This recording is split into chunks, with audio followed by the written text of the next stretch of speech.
Meet the Nokia 2.3, the $100 Nokia phone with Android One, made for those on a tight budget but want the full, pure Android experience.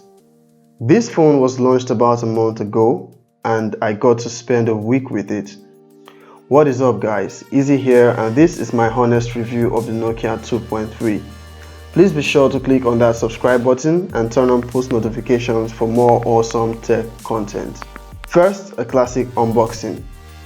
All of Nokia's devices come in the same familiar box. The box has a summary of the key specifications listed.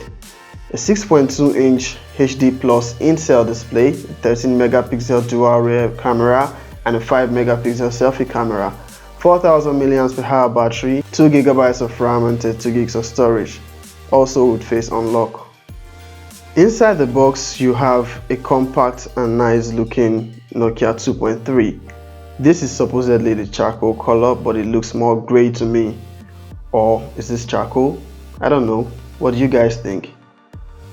Other items in the box are the SIM ejector tool, a user guide in 2 different languages and product information manual, a TPU protective casing, a charging brick, no fast charging, a micro USB cable and a pair of earphones. We have a few buttons and parts on the device. At the bottom there is a micro USB port, a noise cancelling microphone and a speaker grill. The left side houses a dual nano SIM card tray with support for SD card up to 400 gigs and also a dedicated Google Assistant button. At the top we have just the headphone jack, and on the right side we have the volume rocker keys and the power key. So powering up and setting up the device was the annoying part. I suggest if you want to quickly get into your device you do it without an internet connection. It had a software update which made the setup process quite lengthy. After successfully installing the update, I finally got into the device. There it is, stock naked Android in all its glory.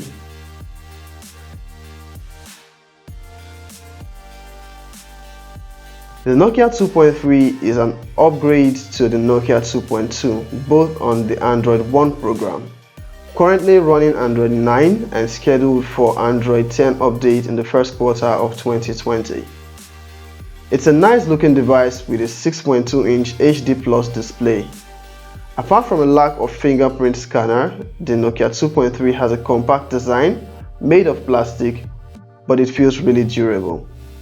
The plastic material on the back does not scratch easily and it has a patterned finish, which makes it really easy to grip. The display on the Nokia 2.3 doesn't feel like your average LCD display.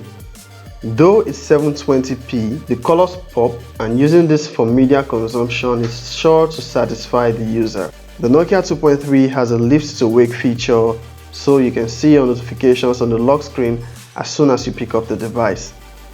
The haptic feedback on the Nokia 2.3 works really well, actually to a point of annoyance. When enabled, the device vibrates randomly while in hand, particularly when you have unread notifications. I had to disable mine for convenience. The gesture navigation system took me some time to get used to, and for some reason the setting to change it to a simpler one is missing on the Nokia 2.3. Let me know if you see it in yours. It is no news that stock Android is optimized to give a swift user experience. On the Nokia 2.3, apps work fine for the most part, but takes a few seconds to launch, which makes the device feel slow. I guess you can't complain due to its price point, but I'll go ahead and complain anyway. It could have been better.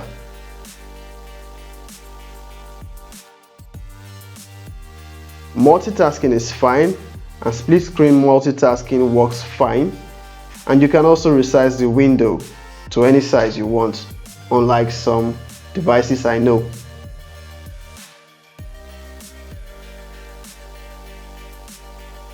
It supposedly has a dark theme, but it isn't system-wide and it only affects the notification panel. Pretty much useless to me. I tried a few games with the Nokia 2.3. Shadow Fight 3 didn't work smoothly. It was really laggy on the Nokia 2.3 and not very playable. I'm not sure why though.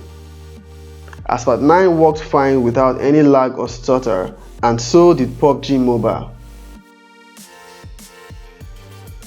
You can't expect high gaming performance here though. The 4000 mAh battery on the Nokia 2.3 does last more than 24 hours on a full charge, and charging from 0 to 100 takes about 2 hours and 40 minutes. Nokia boasts of the AI capabilities of this camera, and compared to devices I've tested in this price range, it actually does pretty well. It doesn't struggle with exposure, and it takes decent photos with good dynamic range. Portrait shots are just okay. Not perfect with edge detection, but just okay. So what is my verdict on the Nokia 2.3?